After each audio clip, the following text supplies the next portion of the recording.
All right. I am going to need calculator help on this one because I don't have it written out. I know I've solved it somewhere, but I don't have it in my book, so I'm going to need more help. Let me read it. It's problem 1053 on page 595. Figure P1053 shows a small crane. The load is 34 kilonewtons. The connection at each point A to F is a 30 millimeter diameter pin in a clevis. Determine the maximum normal stress in the horizontal and vertical members of the crane. So let me sketch it. This will be useful. This problem will probably take us a little bit of time, but we'll get it done.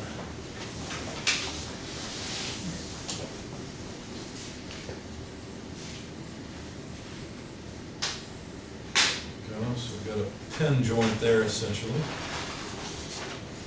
Pin joint here. So I'll put that one in front. We've got a load out here. What was it?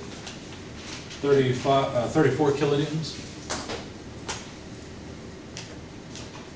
We've got a connection point here.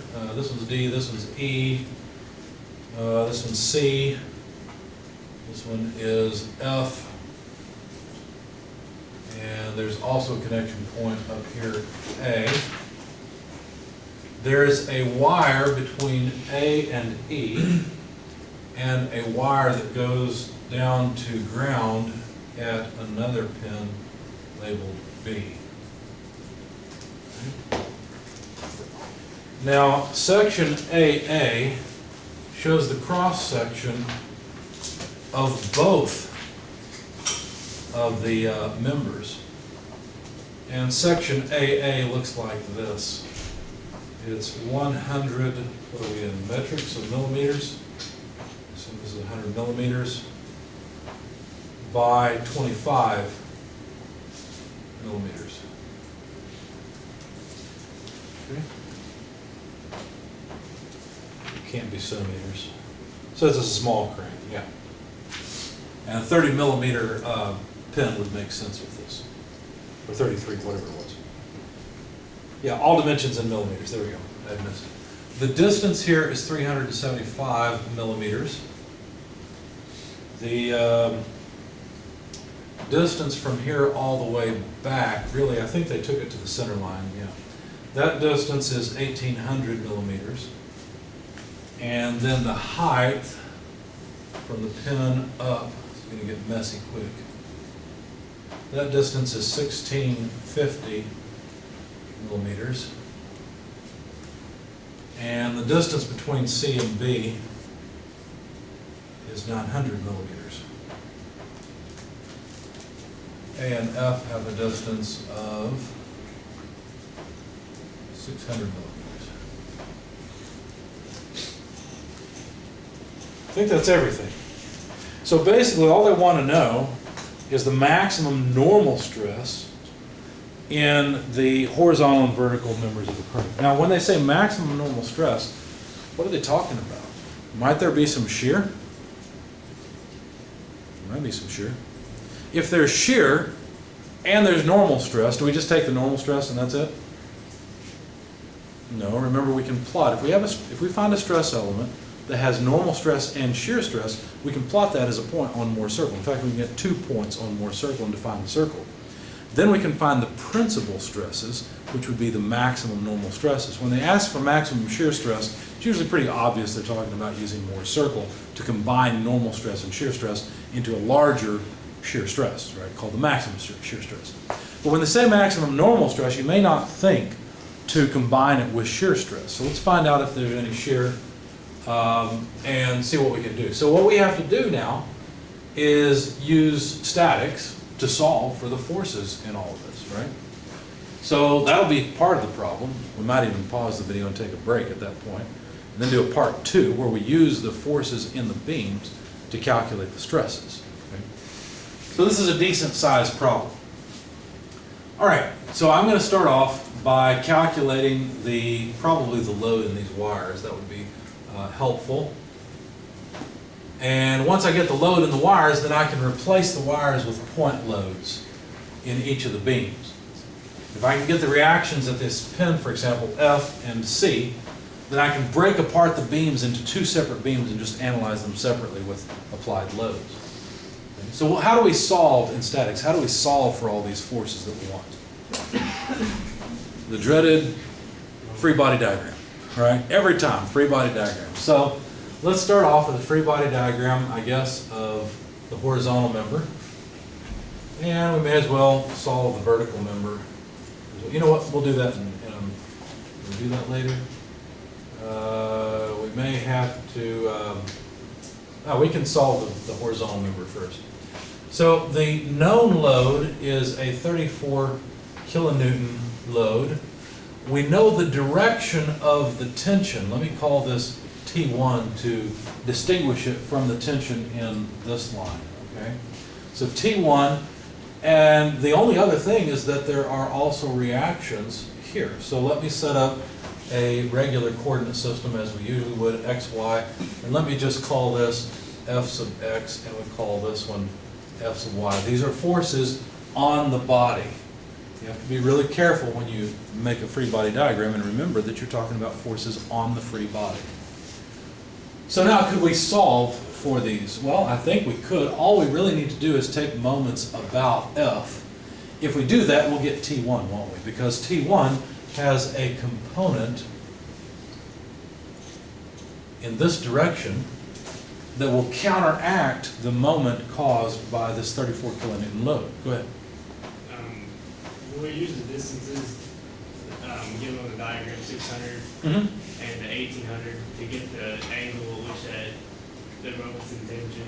Well, I don't think it'd be 1800. It'd be 1800 minus 375, wouldn't it? Yeah.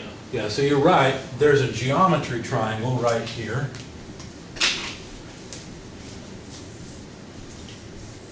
Its height is certainly 600 millimeters. What is its base length? Well, it's 1800 less 375. So that's what, 1425, if I did the math right? Okay. So 1425 is the base length.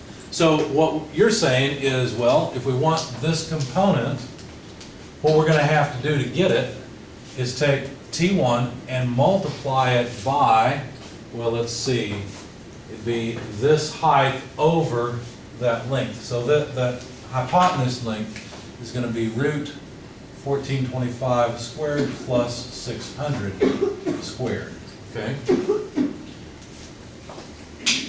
So this component is going to be 600 over that hypotenuse, 1425 squared plus 600 squared, and the square root, okay?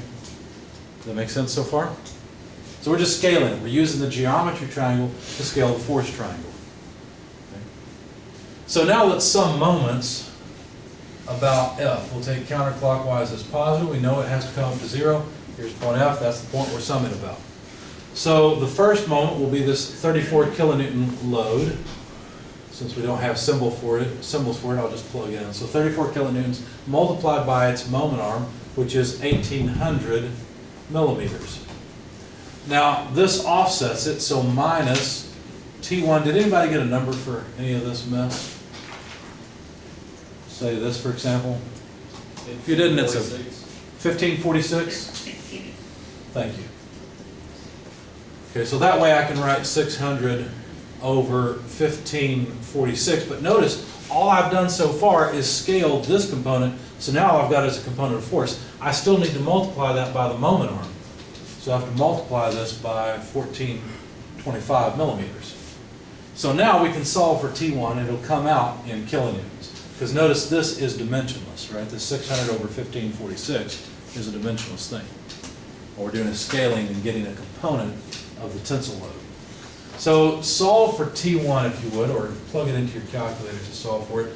34 kilonewtons multiplied by 1800 millimeters divided by all of this, 600 over 1546 and 14, that's actually 1425 millimeters.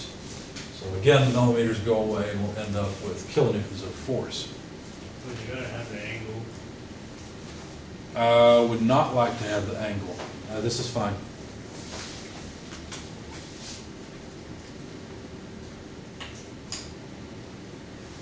once we got the hypotenuse, it's just as easy to use it. All right.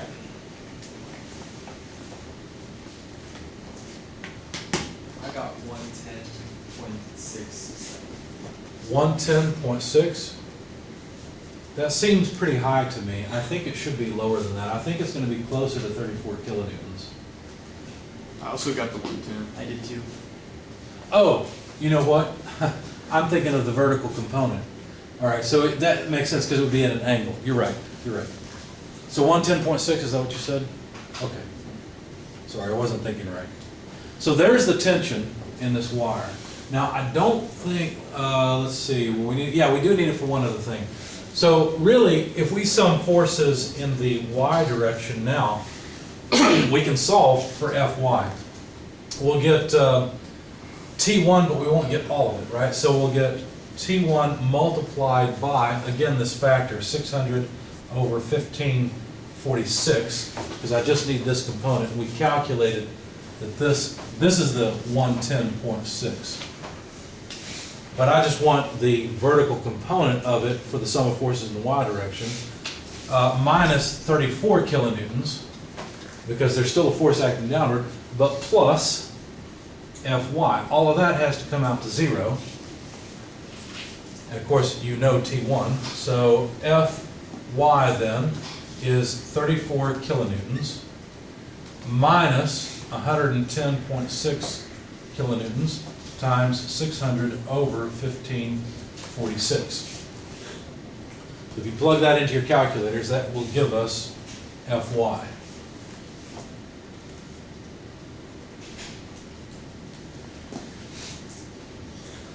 I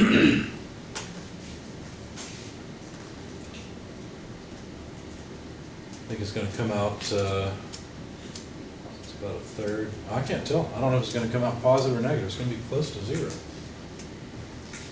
Any numbers?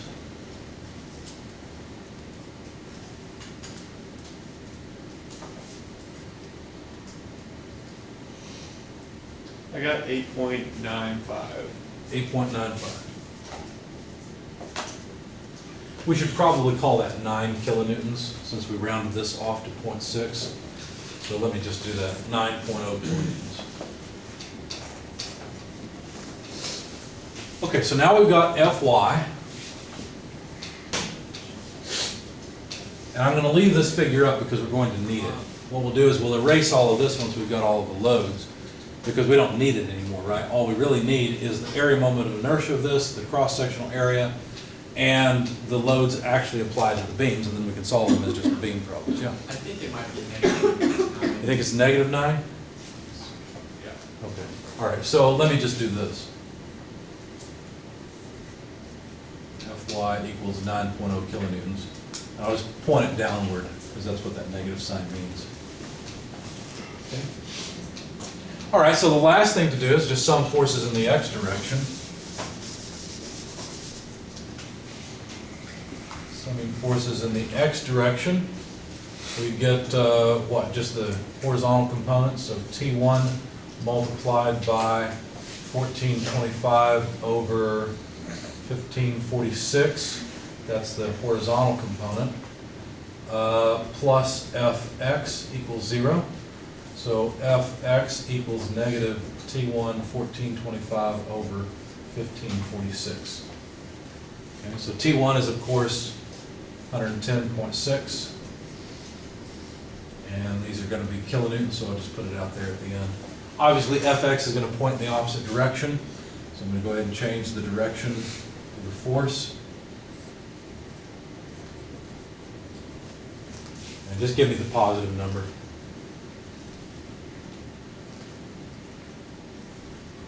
I got 102. 102? Thank you.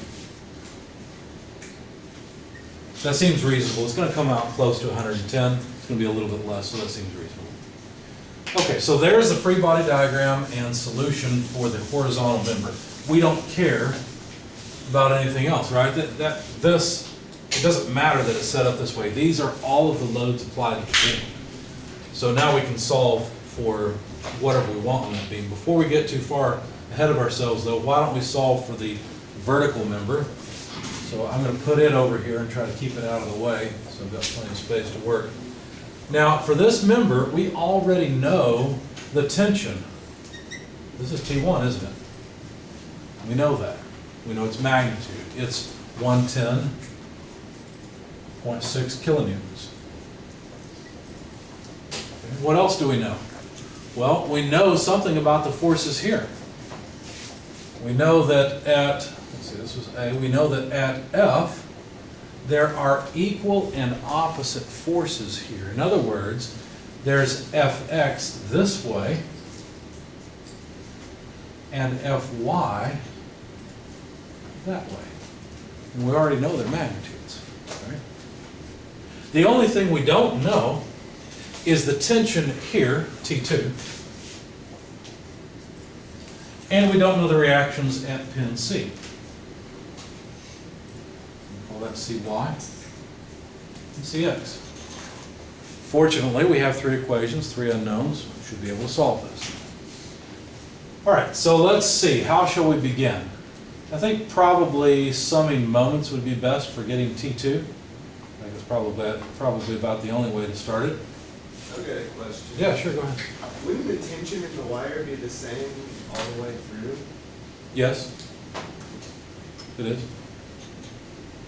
Oh, I see what you're saying is, wouldn't this tension be the same? Yeah. I see. Not necessarily. It just depends on how you interpret this point. If you interpret this as a pulley with a wire going across it, then yes. But if that's not the case, if it's just rigidly attached, say with a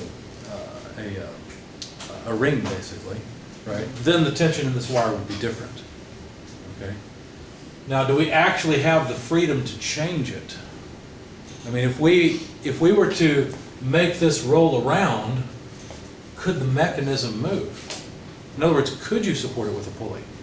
Actually, you couldn't, because what you're saying is now the tension of the two wires are equal, and think about it, this thing now has the freedom to move about, doesn't it?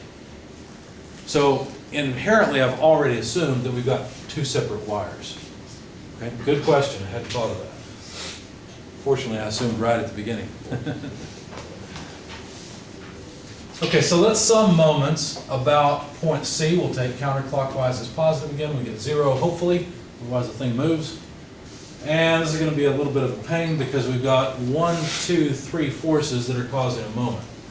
So I think I'll have to add them vertically to have enough space. Anyway, we're going to have T1. It's going to cause a positive moment, but not all of it causes a moment. There's only a component of it. We need the horizontal component. And fortunately, we've still got the same geometry triangle. So this would be 1425 over 1546. And that would be the component of T1 that I've drawn here. Okay? But then I need the moment arm. So that's the distance from A to C. And that distance would be 600 plus 1650. So can I just write 2250? Is that okay? Break this off. Do you understand what I'm doing? Okay, so there's the moment of that component of T1. We need the moment of Fx, so we'll take Fx. Now, it's a negative, so let's make sure we note that. Fx, we know the value of it. I won't bother to write it, but we need the moment arm, which is the distance from F down to C, and that is 1650 millimeters. Okay? I forgot T2, but I need it as well. It's going to cause a negative moment, but I need just the horizontal component of T2. This is a separate geometry triangle. Let me show it to you. It's this one right here. See it? We know that the height of that geometry triangle is 2250 millimeters, because that's 600 plus 1650. We know the base, that was given, 900. So would you please calculate the hypotenuse here? Square root of 2250 squared plus 900 squared comes out to what? 2423. 2423, thank you. Now my diagram's getting pretty messy, so if you don't mind, I'm going to erase the equations that we used to come up with these numbers and just write in the numbers. 1446. Obviously, it's just right triangles, so this is pretty straightforward. So now, to get the horizontal component, that's this side, right? 900 over 2423. Now, someone said earlier, do you want the angle? You could go with the angle if you want. You could back calculate the angle and then use it with sine and cosine. That's fine. There's no problem. Once I've got ratios, though, I just use them. Anyway, this all should come out to 0. Now, we know T1, we know Fx, so I'm going to solve for T2 in one step, okay? I would take T2 to the other side, which flips the sign. But you gotta take T2 times the distance. Oh, thank you. You're right. That would help, wouldn't it? I need this times the distance of 2250. Thanks, I almost went off the rails. Okay, so now let's solve for T2. And all I would do is take the whole thing to the other side, which flips the sign, and then move these terms back. So 2423 over 900 and also over 2250 millimeters moves all these terms to multiply the other side. Now I'm running out of space, so I have to put the rest of the terms in parentheses. It would be T1, and T1 is 110.6 kilonewtons, multiplied by 1425 over 1546 times 2250 millimeters.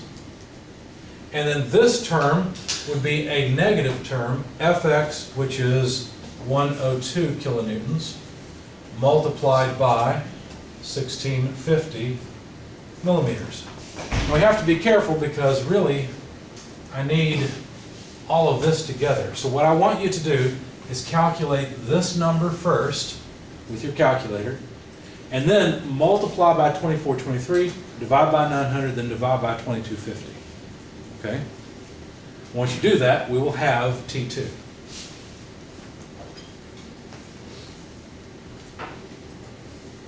Sorry it's a little messy. If you're unclear on what some of the numbers are, please feel free to ask, and I'll tell you.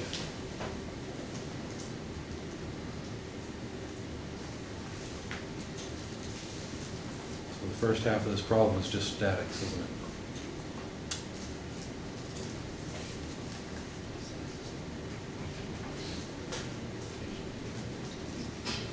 That's okay. It's a good statics refresher. Why not?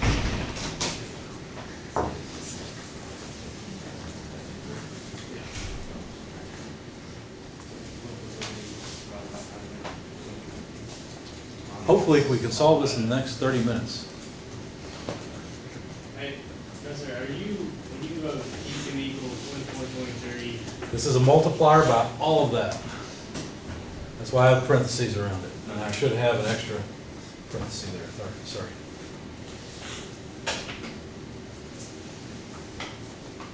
Yeah, because these were multipliers on T2, right?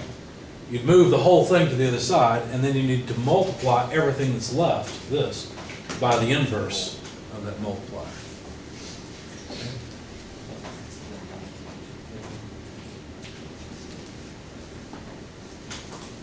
So 110.6 times 1425 over 1546 times 2250, less 102 times 1650.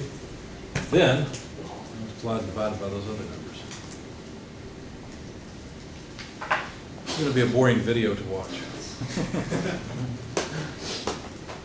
I've got 73. 73. Okay. Anyone agree with that? Yeah, I got that. Okay, so it sounds like the numbers are rolling in and they're all 73. Okay. Seems reasonable. Now, notice, I think Mr. Watkins said, well, wouldn't the tension be the same? Well, if they were the same, if we ran it over a pulley, we know from this that it would now move, right? Because there would be an imbalance of forces. Because our tension here would be a little higher, this would be a little lower, and so I'm trying to figure out which way it would go. I think it would go, I think it would go that way, wouldn't it? So it's a good thing it's not set up that way. Anyway, so let's continue. Now that we've got the tension of 73 kilonewtons, the rest of this should be pretty straightforward. Now all we have to do is sum forces in the x and the y directions. Let's sum forces in the, now they're both going to be a pain. We'll sum forces in the y direction first. we've got CY, that's the unknown, plus FY, minus T1 multiplied by, let's see, what would T1 be multiplied by? It'd be 600 over 1546. And then minus T2. And that geometry triangle is going to give us, let's see, we want the vertical component. That's going to be the bigger one. So 2250 over 2423. All right? The unknown is CY. Let me solve for it. CY equals negative FY plus T1 600 over 1546 plus T2 2250 over 2423. Now plug in the numbers. Fy is 9 kilonewtons. I'm not going to write the kilonewtons because it's the same for all of them. All right, it's just going to get in the way. T1 is 110.6 multiplied by 600 over 1546. T2 is 73 kilonewtons, 2250 over 2423. So if you just plug all these numbers in your calculator, we should get CY in kilonewtons. And of course, CY is going to come out positive in the direction I've drawn it because, of course, the tensions are the main forces pulling down on the thing. There's not much pushing up on it.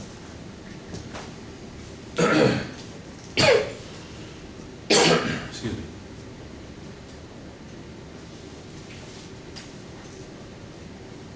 Should match with your intuition, right? I mean, what if you had to hold on this cable and push up on this member? You'd be supporting the load if you did that, right? If you're pulling down on it, it's going to fall. Any values for CY? Or any numbers you need me to clarify?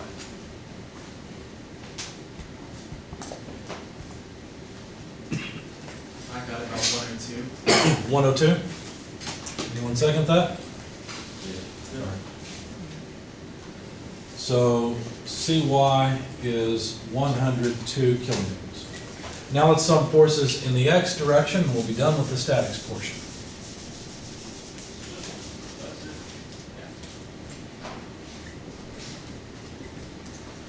All right, we have CX plus FX plus T2, but not all of T2, just a component, 900 over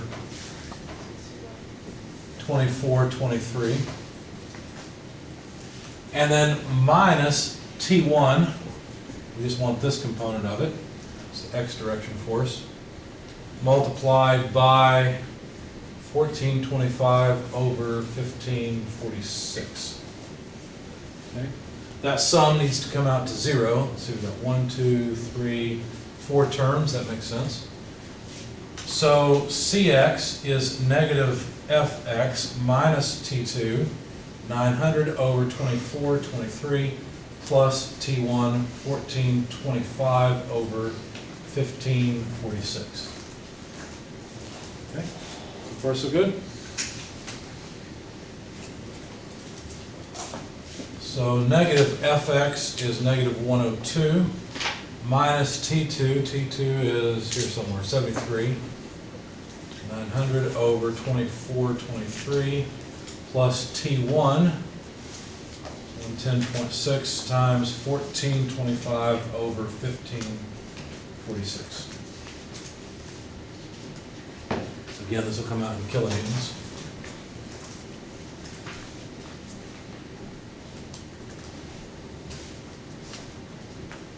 The 102 is negative, the 73 is negative. The only positive term is T1.